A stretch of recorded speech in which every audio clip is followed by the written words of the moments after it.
देखिए, पिछले क्लास में हम आप लोग को आमीटर, वोल्टमीटर, शंट के बारे में बताए थे। शंट क्या होता है ये भी बताए थे। आमीटर क्या होता है, तो आमीटर लो रेजिस्टेंस रहता है कनेक्टेड। मतलब आमीटर क्या है, एक लो रेजिस्टेंस गैल्वेनोमीटर है, समझे।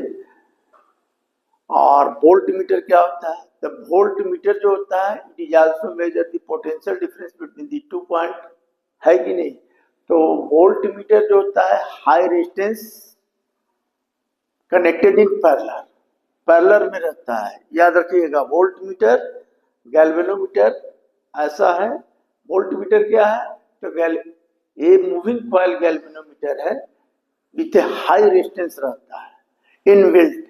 मतलब कोई भी वोल्ट मीटर रहता है तो उसमें जो रेजिस्टेंस रहता है वो पैरेलल में इनबिल्ट रहता है। अब इनबिल्ट रहता है, इनबिल्ट का मतलब उसी में रहता है वोल्ट मीटर में।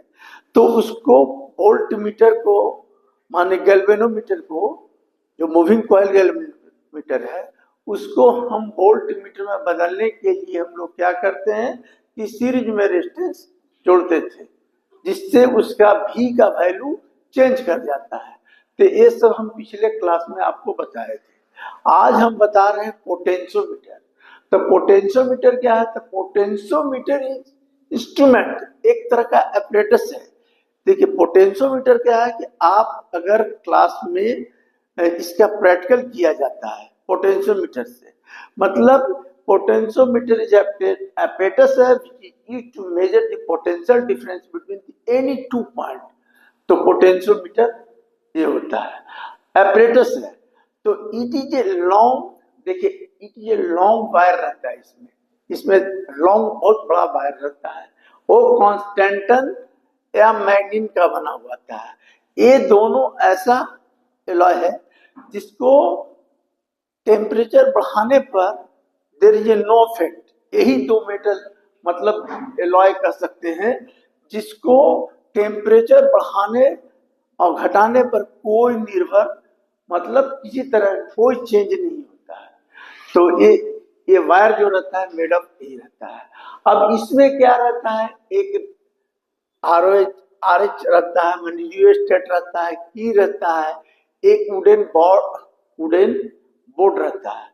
तो वुडन बोर्ड रहता है इसका, इसमें मेजरमेंट लगा हुआ रहता है। इस सेल से एक जॉकी को हम लोग जोड़ देते हैं और इस पे प्रैक्टिकल करेंगे। तो यहाँ पर रखे तो there is a change in, क्या आता है, लेंथ में चेंज जो रहता है, जिस लेंथ पर रखेंगे उस ढंग से उसकी पोटेंशियल बताएगा। तो ये एक तरह का प्रैक्टिकल है। तो इसमें जैसे हम लोग ऐसा, पहला क्या है, पोटेंशियोमीटर क्या है, तो कोई पूछेगा तो पोटेंशियल मीटर इज apparatus है which is used to measure the potential between the any two point। Potentiometer क्या है, it is a long wire रहता है made of the constantan manganin and it is connected with any, मतलब इसको connect कर दिया जाता है रियोस्टेट आमीटर, माने detect the current, and cell से जोड़ देते हैं। इसमें एक चौकी लगा हुआ रहता है। तो प्रैक्टिकल करेंगे आप तो पता चल जाएगा। ऐसे से हम लोग करते हैं तो जिस लेंथ पर अलग अलग पोटेंशियल आता है, समझिए। तो आप जानते हैं कि देखिए कैसे क्या होता है। मान ले कि हम ओम्स लॉ से देते हैं कि V इक्वल टू क्या होता है, आई आर, ठीक है। अब ये जो वायर है, तो वायर तो मेड ऑफ ये चीज का बना हुआ है। अब आप जानते हैं कि वायर का एरिया होगा, लेंथ होगा। तो हम बताए हैं आपको R equal to rho L by ए।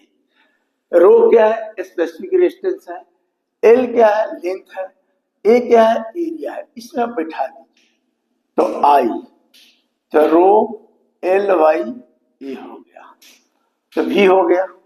अब देखिए यहां हम लोग इतना को मान लें आई रो बाई ए को हम लोग मान लें के, आई करंट है, ठीक है, मान ले करंट है। तो यहाँ के मान लिए तो V इक्वल टू क्या हो गया, के एल। देखिए रो रो क्या है, स्पेसिफिक रेजिस्टेंस है, तो हर मटेरियल का स्पेसिफिक रेजिस्टेंस अलग होगा। ए एरिया है, एरिया है, बाहर का एरिया होगा। और करंट जो पास की है, इस तीनों को हम लोग मान लिए कि, तो इसका मतलब हो गया कि V equal to K L. L क्या है, length, length of the wire of the potentiometer में जो भी रहेगा वो, तो फॉर्मूला हो गया। अब देखिए यहाँ, तो यहाँ पर के है, तो के बराबर क्या लिख सकते हैं, V बाई एल। तो V बाई एल को हम लोग बोलते हैं potential, potential gradient. Potential gradient क्या है, the potential with respect to, माने rate of change of potential with respect to length. तो ये एक फार्मूला हो गया। तो V equal to K L, तो यहाँ पर K बराबर V बाई एल। अब यहाँ हम लोग V equal to K L हो गया, यानी V का रिलेशन क्या चीज से हो गया, L से। तो if we plot a graph between the L and K के बीच, तो ग्राफ का लेंथ ऐसा आएगा, ये बढ़ेगा तो ये भी बढ़ेगा, जैसे ओम्स लॉ होता था, V प्रोपोर्शनल टू I। इस केस में भी, पोटेंशियोमीटर में भी V जो होगा वो डायरेक्टली प्रोपोर्शनल टू L होगा। तो K क्या होगा, तो कोई पूछेगा K क्या है, तो पोटेंशियल ग्रेडियंट है, तो पोटेंशियल ग्रेडियंट है K। अब रही सवाल कि इस केस में हमको, अच्छा देखिए प्रैक्टिकल कीजिएगा तो बड़ा आराम होता है कि जैसे की डालेंगे, उसके बाद जॉकी को इधर उधर करेंगे, तो उसमें लेंथ हर लेंथ पर पोटेंशियल अलग अलग आएगा। अब देखिए ये चीज आपको दिमाग में रखना है। के इक्वल टू, अब रही कोई सेल है, तो आप जानते हैं कि अगर कोई सेल है, तो देखिए अगर कोई मान लीजिए सेल ले लिए, ये सेल लिया, ये रेजिस्टेंस लिया, ठीक है, यहां पर की लगा दिया, तो करंट जो होता है इसमें, द करंट इक्वल टू आप पढ़े E बाई, मान लीजिए R है, ये छोटा r है, तो R plus R, main current आपका ये हो गया। अगर सेल भी इसमें लगा हुआ है, तो मान लीजिए E है, इसमें रेजिस्टेंस R था, तो इस ढंग से हो जाएगा R। हम क्या जानते हैं कि देखिए जो भी पोटेंशियल, देखिए पोटेंशियल ड्रॉप होता है, तो हम बताए हैं आपको पिछले क्लास में कि potential drop I into I R होता है, जहां R क्या है, इंटरनल रेजिस्टेंस है। तब क्या होगा, हमको पोटेंशियल ड्रॉप निकालना है, तो V बराबर क्या होगा, I की जगह इतना लिख दीजिए E बाई R। अब बगल में क्या लिखेंगे, R, तो E हो गया आपका, V निकल गया। अब V निकल गया तो आप अपने बताइए कि V निकल गया है, तो V इक्वल टू E माने I इंटू R, तो ये फॉर्मूला हो गया। अब रही सवाल, इसको हम लोग ऐसे कर दें, तो देखिए V बराबर क्या कर दें, K, यहां पर कर दें के एल, तो एल यहाँ स्मॉल लेंथ लिए हैं, देखिए पूरा लेंथ होगा तो के बराबर क्या हो जाएगा, तो आप बताइए E by R plus R, I R, I नीचे चलाएगा तो ई एल होगा। तो एल जो होता है फुल लेंथ ऑफ पोटेंशियोमीटर होगा, तो यहां पर क्या हो जाएगा आपका कैपिटल एल, याद रखिएगा, समझे। तो के एल हो गया, तो के का वैल्यू निकल गया। अब के क्या है, कोई पूछेगा के क्या है, तो आप के को बोलिएगा rate of change of potential with respect to length. तो इस पर भी हिसाब बनता है, समझे, इस पर भी आपको हिसाब बनता है। तो ये सब चीज, छोटी छोटी चीज आप ध्यान दीजिए, समझे। और ये सब पोटेंशियोमीटर है, इस पर छोटा छोटा हिसाब प्रैक्टिकल करेंगे तो आप लोग को ऐसी आ जाएगा, समझे। अब उसके बाद हम इसमें एक और होता है कि डिटरमाइन की पोटेंशियोमीटर, तब मीटर भी आता है। तो देखिए हम बताते हैं आपको। देखिए हीटिंग इफेक्ट ऑफ करंट में एक थर्मो इलेक्ट्रिक इफेक्ट है। थर्मो इलेक्ट्रिक इफेक्ट को ही सीबेक इफेक्ट कहता है। तो सीबेक नाम का वैज्ञानिक था, उसने ऐसा कहा कि थर्मो इलेक्ट्रिक इफेक्ट मतलब to wires of a different material, two wires of the different materials are kept at a different temperature, एक को हॉट पर एक को कोल्ड पर, and it is connected through the galvanometer से कनेक्ट कर दिया। तो देखा क्या, हम क्या बोले कि थर्मो इलेक्ट्रिक इफेक्ट क्या है। Thermo electric effect, it is a combination of two wires connected at a different temperature, मतलब कह सकते हो एक हॉट पर है एक कोल्ड पर, समझे। और एक galvanometer is connected across it. अब देखा क्या कि डिफरेंट टेम्परेचर पर है, तो देखता है क्या कि एक current is produced from C to C, ऐसे करंट फ्लो करना शुरू कर दिया विदाउट यूज ऑफ सेल, बिना सेल का करंट पैदा हो गया। इसका मतलब क्या हो गया, तो इसने कौन खोजा, सीबेक ने।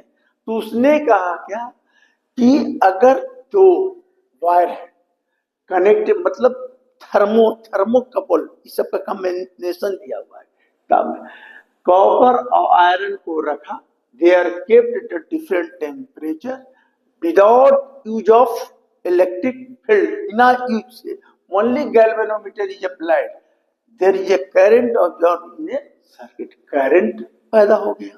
इसने, इस इफेक्ट को हम लोग बोलते हैं थर्मो इलेक्ट्रिक इफेक्ट या Seebeck effect. This thermo electric effect work on A heat engine. Heat engine क्या होता है, तो हीट इंजन देखो, तो heat engine observing heat at hot junction, hottest junction पर हीट इंजन ऑब्जर्व करता है, समझे, and rejected the heat at A cold junction. This is, समझे, देखो जो भी हीट ऑब्जर्व होगा, हीट इंजन, देखिए heat engine work on the thermo electric effect. तो हीट इंजन जो भी हीट माने हीट पैदा होगा वो हॉट पर ही होगा, ये हॉट पर है तो यहाँ ही होगा, और रिलीज जो होगा कोल्ड पर होगा। और जहां डिफरेंस आएगा तो क्या हो जाएगा, करंट पैदा हो जाएगा। अब जो करंट, बिना सेल के करंट पैदा हो रहा है, that is a Seebeck effect उसको कहते हैं, उसको सीबेक इफेक्ट कहते हैं। और ठीक इसका उल्टा पेल्टियर इफेक्ट है। पेल्टियर इफेक्ट क्या है कि करंट इसमें सप्लाई करते हैं, हीट अपने आप पैदा हो जाता है, तो उसको पेल्टियर, उसको तो बाद में बताएंगे, पहले हीट। तो जितने भी हीट इंजन है ये वर्क करता है। अब रही सवाल कि इसमें होता क्या है कि अगर इफ प्लॉट एक ग्राफ, अगर यहाँ पर हम एक टेम्परेचर ले लिए, एक थर्मो, अच्छा इसमें जब करंट पैदा हो गया, तो करंट जब पैदा हुआ तो करंट क्या होता है, आप जानते हैं कि ई कहिए या भी कहिए, ई डायरेक्टली प्रोपोर्शनल टू आई। जहां करंट पैदा हो गया तो ई पैदा होगा, ई का मतलब थर्मो इलेक्ट्रिक ईएमएफ पैदा हो गया। तो ई पे प्लॉट ए ग्राफ ईएमएफ और टेम्परेचर हॉट जंक्शन में, तो क्या हो गया, पहले क्या हो गया, T0 मान लीजिए टेम्परेचर है T सेंटीग्रेड पर, तो कुछ नहीं, उसके बाद तुम हीट किया, जो भी हीट पहले बता रहे हैं ऑब्जर्व करेगा हॉट जंक्शन पर, तो किया, तो जैसे जैसे हीट दे रहे हैं वैसे वैसे बढ़ रहा, एक समय आया कि बढ़ गया, तो उसको जहां तक बढ़ गया उसको हम लोग कहते हैं न्यूट्रल टेम्परेचर। दिमाग में बैठा लीजिएगा, बिना करंट, बिना सेल के करंट पैदा हो रहा है तो करंट पैदा होगा तो ईएमएफ होगा।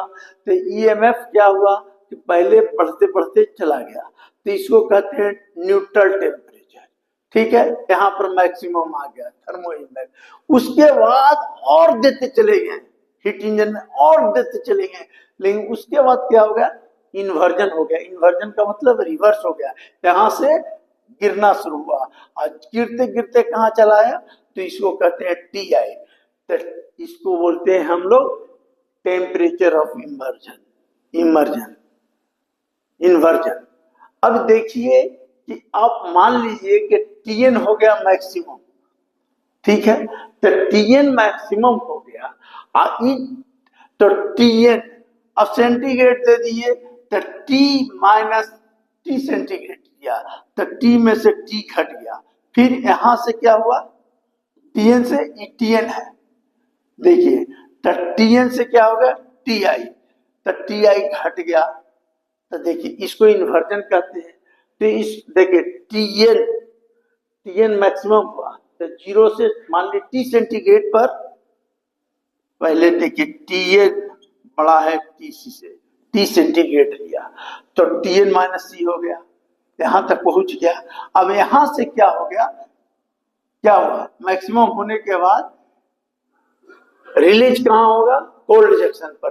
कोल्ड, ये मान लीजिए कि इसी टेम्परेचर है कोल्ड जंक्शन का, तो देखिए तो यहाँ कोल्ड जंक्शन है, तो यहाँ से यहाँ आ गया, तो क्या कर दिए T I minus T L, तो इसको इधर ले आइए, तो क्या होगा 2L 2TN, तो यहाँ क्या हो जाएगा TC प्लस TI, तो TN बराबर क्या होगा, तो TC प्लस TI। TC क्या है, TC का मतलब temperature at cold junction, I temperature on inversion का मान जहां से उलट गया। तो ऐसे इफेक्ट को हम लोग बोलते हैं सीबेक इफेक्ट। इसका में एनर्जी निकालना रहेगा, तो इसका एक फार्मूला होता है एनर्जी निकालने के लिए, याद रखिएगा, ए बराबर AT plus BT square by 2, याद रख लीजिएगा। अब यहां से E निकाल दिए, तो देखिए हम पहले बता दिए TC क्या है, टेम्परेचर